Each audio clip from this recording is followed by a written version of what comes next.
कबीर ये माया अटपटी सब गट आण अड़ी, और किस किस न समझाऊं या तो कुएं भांग पड़ी। यानी सब ने एक जैसा ही ज्ञान ग्रहण करा, खैर सबके एक जैसे विचार हैं। अब झूठा सुख कौन सा है?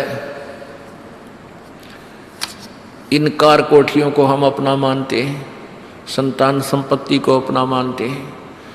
इसका उदाहरण आपको दे दिया। परमात्मा कहते हैं राम नाम कड़ुआ लगे और मीठे लागे दाम, दुविधा में दोनों गए भाई माया मिली ना राम। माया तो मिले को नहीं। यानी मान लीजिए आपके पास अरबों संपत्ति अरबों हो भी गई तो वह तेरी नहीं।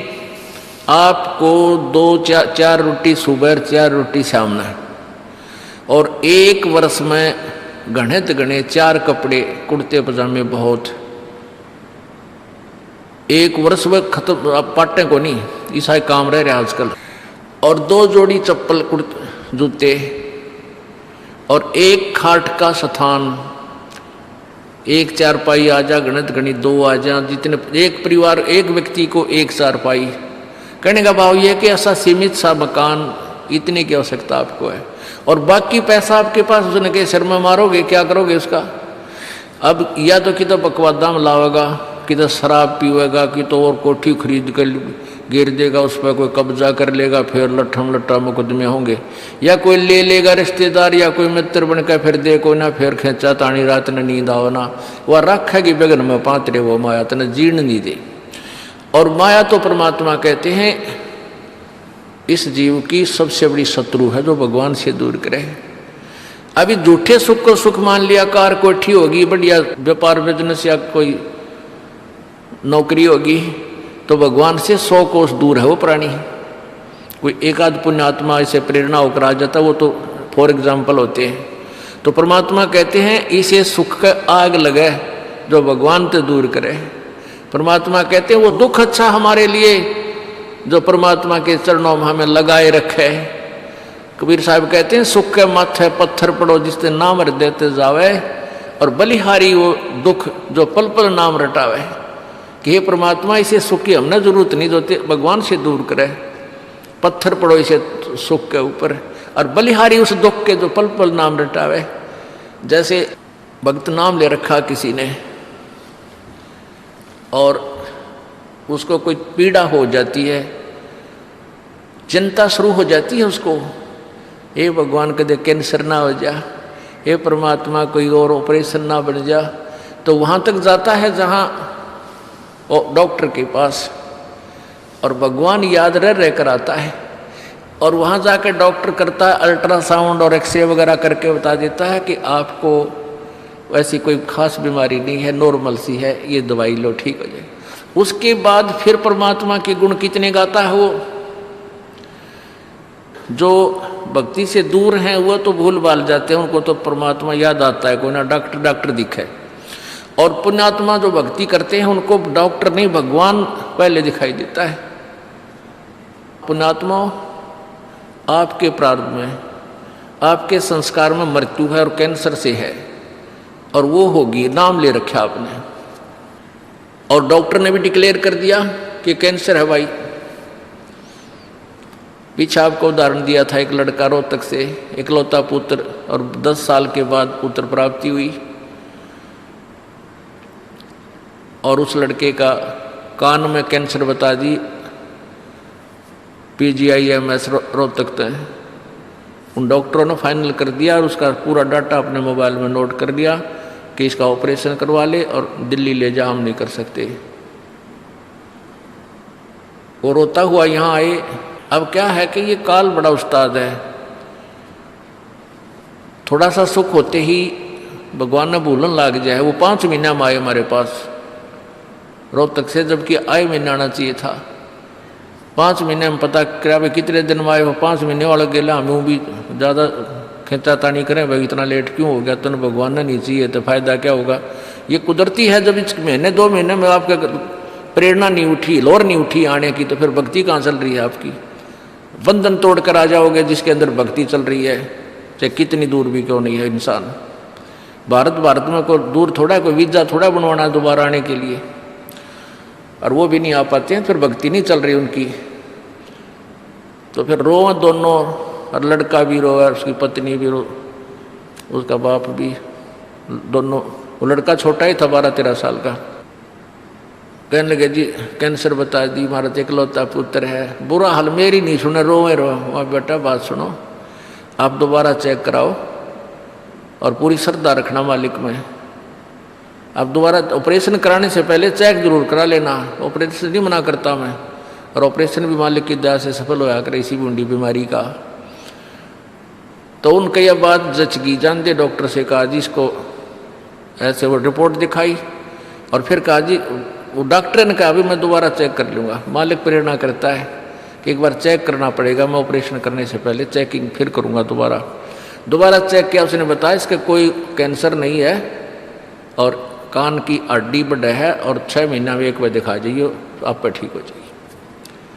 अब पुण्य आत्माओं, अब उस परिवार के को भगवान कितना प्यारा लगेगा, कितनी श्रद्धा बढ़ेगी। और आए महीने 2-2 चक्कर काटेंगे, तो इंसान तो होंगे, शैतान होंगे, तो फिर आपत्ति आओगी उन पर। भगवान से दूर होते ही फिर ये विरानमाटी होगी। तो कहने का भाव ये है कि सुख के माथे पत्थर पड़ो जो नाम हृदय ते जा, और बलिहारी उस दुख के जो पल पल नाम रटावे। संत शरण में आने से फिर आई टले बला, और जय मस्तक में सूड़ी होवा काटे में टल जा। ये मालिक की वाणी है, गलत नहीं हो सकती। इसका हम कितना लाभ उठा सकते हैं वो हमारी अपने अंतःकरण की जो है व्यवस्था के ऊपर डिपेंड करता है। हमारी कितनी भावना है, कितनी हमारी लगन है मालिक में। अब कुछ भक्त ऐसे भी आते हैं जी, हमें लाभ ना होया, पाठ भी करा लिया, जोत भी चढ़ा दी और 3 बार आ लिया, मैं ईसा डिठोरा दिखाऊंगे, मेरा ऊपर जानो बहुत बड़ा, मुझे ही ज़्यादा आवश्यकता है, इसने कति नहीं। वो बेचारे बालक हैं, पहली दूसरी कक्षा के, वो कुछ भी बोल सकते हैं, उनको ज्ञान ही नहीं। और ऐसे लाखों लोग हैं जिनको निरे सुख हो लिए, तो परमात्मा तो वही है। एक ही ट्रांसफार्मर में तो सबको कनेक्शन दे रखा है, और जिसके पंखे कूलर चल रहे हैं वो भी उसी लाइन से जुड़े हैं, और जिनके नहीं चल रहे हैं वो भी उसी लाइन से जुड़े हैं। तो उनका कोई कनेक्शन डिफेक्टिव है, उसको फिर चेक कराएं, लाइट पावर वही है। कहते हैं सतगुरु के दरबार में कमी काहे की ना, अंसा मौज नहीं पावता तेरी चूक चाकरी में। कि इस परमात्मा के दरबार में किसी चीज की कमी नहीं। और परमात्मा आप बताते हैं कि यदि तुझे लाभ नहीं मिल रहा तेरी चूक चाकरी में, आपके अंदर कोई श्रद्धा में कमी है, आपकी भावना में कमी है, या आपका कनेक्शन लूज है, आपका कनेक्शन कट ऑफ हो गया, वह पावर आ नहीं रही।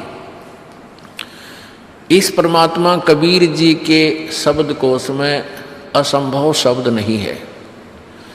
इस कबीर परमेश्वर की डिक्शनरी में इम्पॉसिबल वर्ड नहीं है। ये वो भगवान है, और फिर भी हम इससे लाभ नहीं प्राप्त कर पा रहे हैं, तो हमारी कोई क्रियाओं में, हमारी भावनाओं में त्रुटि है।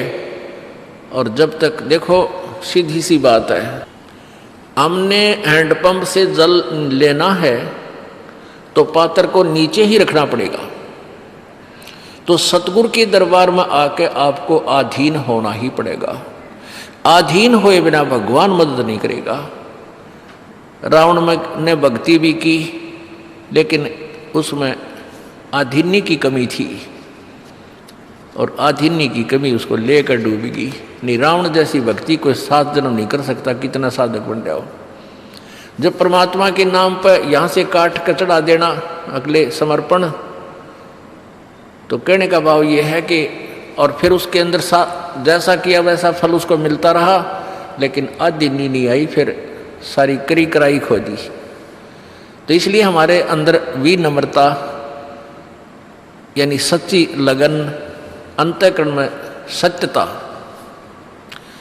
छल कपट नहीं रखा। माड़ी सी भी अपने सच्चे दरबार में आवे, गुरु जी के प्रति कोई विकार, यहाँ कर कोई भी दोष नहीं देखे। यदि आप किसी में दोष देख रहे हो, वो दोष आपके अंदर है। एक चोर के यहाँ कोई व्यक्ति डट गया रात ने, राह चलता शरीफ व्यक्ति, तो वो चोर सारी रात जागता रहा कि कहीं ये रात ने उठ कर तेरे घर में गड़बड़ ना कर जा, चोरी ना कर ले जा। और वो भला आदमी सामने सोया था, सवेरे उठा और सवेरे राम रमी करके चला गया, रात काटनी थी। अब वो दोष उस चोर में था कि कदे ये चोरी ना कर ले, रात ने तेरा सामान ना निकाल ले जा। और वो भला आदमी चैन से सो रहा, उसको लेना नहीं देना। तो ऐसे ही एक घर में चोर आ गया, रात चलता व्यक्ति था, वो था चोर, डट गया किसी के घर पर। उस भले व्यक्ति ने वो चोर ना दिखाई दे था, क्योंकि उसमें दोष नहीं था। उसने अपने घर में उसको रोका, गर्मी सर्दियों के दिन थे, वहीं जहाँ आप सारा परिवार सो रहा था वहाँ सो गया। रात ने उठ कर उन्हीं के घर में चोरी करके चोर जाता रहा। अब वो भले आदमी के मन में दोष नहीं था, वो ना जा गया, क्योंकि उसने अपने जैसा दिखा था। और वो भला आदमी उस चोर के घर डटिया, तो उस चोर ने वो भला आदमी भी चोर दिखाई देता, वो दोष उसके अंदर है। तो इसी प्रकार आप किसी अन्य में कोई दोष देख रहे हो, वो आपके अंदर उससे अधिक मिलेगा। ये टटोल कर देख लेना। जब आपके अंदर कोई दोष है नहीं तो आपको दूसरे में दिखे को ना। ये एक अपना दर्पण है अपने अंदर के विकार देखने का। परमात्मा कहते हैं बुरा जो देखने में चला बुरा ना मिलिया कोई, और जब दिल खोजा अपना मेरे तो बुरा नहीं कोई। जो क्रिया हम बुराई करते हैं हम दूसरे में देख लेते हैं, 20 आगे गावांगे, देख रहे वो नौकरो थी, वो नौकरो था, और वो आप 20 करे उतने। तो हमने पहले अपने अंतःकरण को साफ करना चाहिए, फिर और करें तो अपने आप बढ़ेगा। तो हम ठेकेदार ना बनकर अपनी भक्ति करें और परमात्मा को पाने का प्रयत्न करें, यहाँ से पीछा छुटवाने का। ये व्यवस्था तो मालिक की है, वो किसने कैसे क्या सेट करना है। तो इस प्रकार यहाँ आते हुए भी लाभ नहीं हो रहा, फिर भी आपकी कोई कमजोरी आपको सेध रही है, दुख दे रही है, बाधक बन रही है, उसको ठीक करो। अब प्रसंग चल रहा है कि झूठे सुख को सुख है ये मान रहा मनबोध, ये सकल चबीना काल का और कुछ मुख में कुछ गोद है। अब परमात्मा क्या बताते हैं,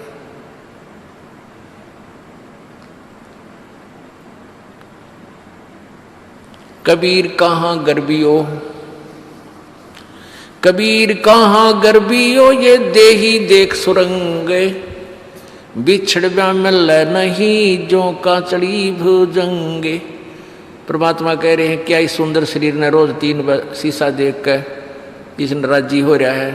कहते हैं एक बार जब भक्ति नहीं करी छूट गया तो ऐसे जागा जैसे सरप कैंचुली छोड़ जाया करे, और उस कैंचुली के में फिर दोबारा प्रवेश नहीं कर सकता वो। ऐसे ही वो शरीर एक बार आपका छूट गया तो या पड़ी रह जाएगी आपके ऊपर का कवर, ये कुछ ना फिर इसने फूकेंगे माटी घेर कर उसमें शमशान घाट में दे लट्ठा और दे सिंगड़ गोंगे, उसका मार फोड़ फूक फाक कर जब उड़द डगेंगे। और तय इसमें फूला नहीं समानता। इससे लाभ उठाना है, चाहे किसाए भी शरीर है आपका, वृद्ध है चाहे बालक है, जवान है चाहे किसाए भी है।